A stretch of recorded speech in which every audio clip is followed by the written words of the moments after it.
Hello प्यारे बच्चों, मेरे चैनल में आप सभी का बहुत बहुत स्वागत है। तो बच्चों, इस वीडियो में हम कक्षा 8वीं की सामाजिक विज्ञान एवं राजनीतिक जीवन, जिसकी अध्याय 4 है न्यायपालिका, इसके क्वेश्चन आंसर हम इस वीडियो में सॉल्व करेंगे। तो चलिए बच्चों, वीडियो शुरू करते हैं। पहला प्रश्न बच्चों इधर दिया है, आप पढ़ चुके हैं कि कानून का कायम करना और मौलिक अधिकारों को लागू करना न्यायपालिका का एक मुख्य काम होता है। आपकी राय में इस महत्वपूर्ण काम करने के लिए न्यायपालिका का स्वतंत्र होना क्यों जरूरी है? तो इसका उत्तर है बच्चों, देखिए, कानून को कायम रखने और मौलिक अधिकारों को लागू करने के लिए न्यायपालिका का स्वतंत्र होना जरूरी है। स्वतंत्र न्यायपालिका, ठीक है, ये न्यायपालिका विधायिका और कार्यपालिका द्वारा शक्तियों का दुरुपयोग को रोककर कानून के शासन को कायम रखती है। मतलब जो रहती है विधायिका और कार्यपालिका द्वारा शक्ति हो, जैसे कोई भी जो शक्ति है उसका दुरुपयोग रोककर कानून के शासन को कायम रखती है। स्वतंत्र न्यायपालिका देश के नागरिकों के मौलिक अधिकारों की रक्षा में भी अहम भूमिका निभाती है। ये ता में जो मात्रा है ना बच्चों, पीछे से चढ़ेगी, इन्होंने आगे से गलत चढ़ा दी, ठीक है। इसको हम ऐसे लिखेंगे, निभाती। ये एक्चुअली मेरे स्टूडेंट की कॉपी है, तो अब बच्चे तो मिस्टेक कर ही देते हैं, ठीक है। निभाती है क्योंकि अगर किसी को डर लगता है कि उसके अधिकारों का उल्लंघन हो रहा है तो वह अदालत में जा सकता है। प्रश्न क्रमांक 3 है, अध्याय 1 में मौलिक अधिकारों की सूची दी गई है और उसे फिर पढ़ें। आपको ऐसा क्यों लगता है कि संवैधानिक उपचार का अधिकार न्यायिक समीक्षा के विचार से जुड़ा हुआ है? उत्तर है, संवैधानिक उपचार का अधिकार नागरिकों को मौलिक अधिकारों की सुरक्षा की गारंटी प्रदान करता है। यदि किसी नागरिक को लगता है कि राज्य द्वारा उसके किसी मौलिक अधिकारों का उल्लंघन हुआ है, मौलिक अधिकार आप लोगों ने बच्चों पढ़े होंगे, है ना, जैसे स्वतंत्रता का घूमने फिरने का अधिकार, धार्मिक स्वतंत्रता का अधिकार, तो इस अधिकार का सहारा लेकर वह अदालत में जा सकता है। इस प्रकार इसके माध्यम से न्यायपालिका संसद द्वारा पारित कानूनों की इस आधार पर समीक्षा कर सकती है कि वे नागरिकों के मूल अधिकारों का उल्लंघन तो नहीं करते। इससे स्पष्ट होता है कि संवैधानिक उपचारों का अधिकार न्यायिक समीक्षा के विचार से जुड़ा हुआ है। प्रश्न क्रमांक 3 है बच्चों, नीचे तीनों स्तरों के न्यायालय को दर्शाया गया है। प्रत्येक के सामने लिखिए कि उस न्यायालय, ये बड़ा यह आएगा, उस न्यायालय में ने सुधा गोयल के मामले में क्या फैसला दिया। अपने जवाब को कक्षा के अन्य विद्यार्थियों द्वारा किए गए जवाबों से मिलाकर देखें। तो यहाँ दिया है बच्चों सर्वोच्च न्यायालय इस तरह से, और इधर दिया है निचली अदालत। तो उत्तर है बच्चों, देखो यहाँ पे पॉइंट है इसमें, निचली अदालत। निचली अदालत ने सुधा गोयल के मामले में लक्ष्मण, उसकी माँ शकुंतला और सुधा के जेठ सुभाष चंद्र को दोषी करार दिया और तीनों को मौत की सजा सुनाई, ठीक है। उच्च अदालत, अपनी उच्च अदालत में उच्च न्यायालय, ये बड़ा यह आएगा, सॉरी,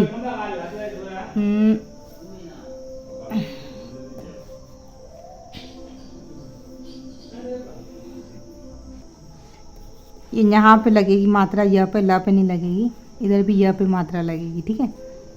उच्च न्यायालय ने सुधा की मौत को एक दुर्घटना मानते हुए लक्ष्मण, शकुंतला और सुभाष चंद्र तीनों को बरी अपराध मुक्त कर दिया, ठीक है।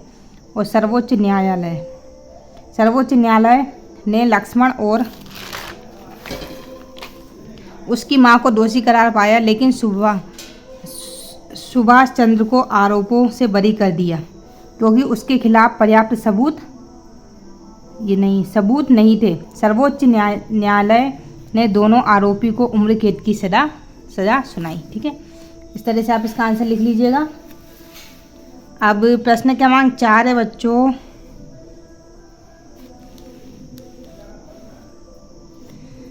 सुधा गोयल के मामले को ध्यान में रखते हुए नीचे दिए गए बयानों को पढ़िए और वक्तव्य सही है उन पर सही निशान लगाइए और जो गलत है उनको ठीक कीजिए। का दिया है, आरोपी इस मामले को उच्च न्यायालय लेकर गए क्योंकि वे निचली अदालत के फैसले से सक्षम नहीं थे। तो ये बिल्कुल सही है, ठीक है। तो आप इसका आंसर लिख देना, सही है। सेकंड है, वे सर्वोच्च न्यायालय के फैसले के खिलाफ उच्च न्यायालय में गए। तो इसका उत्तर लिखना है बच्चों ये, वे निचली अदालत के फैसले के खिलाफ उच्च न्यायालय में गए, ठीक है। सर्वोच्च न्यायालय जो होता है सबसे ऊंचा रहता है, लेकिन जो निचली अदालत का फैसला था उसके खिलाफ गए थे। कहाँ गए थे? उच्च न्यायालय में, ठीक है। तो ये आंसर लिख लेगा, वे निचली अदालत के फैसले के खिलाफ उच्च न्यायालय में गए। नेक्स्ट है, अगर आरोपी सर्वोच्च न्यायालय के फैसले से संतुष्ट नहीं है तो दोबारा निचली अदालत में जा सकता है। जैसे अगर सर्वोच्च न्यायालय ने जो फैसला कर दिया, अगर उसे ऐसा लगे कि फैसला गलत हुआ है तो क्या वह निचली अदालत में जा सकता है, सबसे नीचे वाली में? इसका उत्तर हो जाएगा, अगर आरोपी सर्वोच्च न्यायालय के फैसले से संतुष्ट नहीं है तो दोबारा निचली अदालत में नहीं जा सकता, क्योंकि सर्वोच्च ने सबसे ऊंचा ने जो फैसला कर दिया, फिर उसका मुकाबला तो कोई और कर ही नहीं सकता, है ना। अब प्रश्न क्रमांक 5 बच्चों, आपको ऐसा क्यों लगता है कि 1980 के दशक में शुरू की गई जनहित याचिका की व्यवस्था सबको इंसाफ दिलाने के लिए लिहाज से एक महत्वपूर्ण कदम थी? तो इसका उत्तर हो जाएगा, देखिए बच्चों, 1980 के दशक में शुरू की गई जनहित याचिका की व्यवस्था सबको इंसाफ दिलाने के लिए लिहाज से एक महत्वपूर्ण कदम थी, क्योंकि उस गरीब लोग भी अदालत में इंसाफ पाने के लिए जा सकते थे। क्योंकि अब गरीब लोग भी अदालत में इंसाफ पाने के लिए जा सकते थे।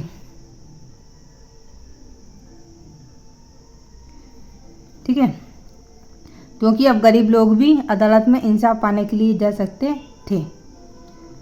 इसका कारण यह है कि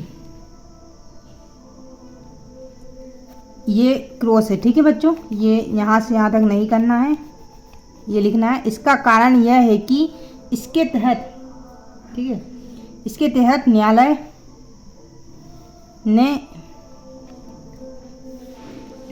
ने किसी भी व्यक्ति संस्था को ऐसे व्यक्ति की ओर जनहित याचिका दायर करने का अधिकार दिया है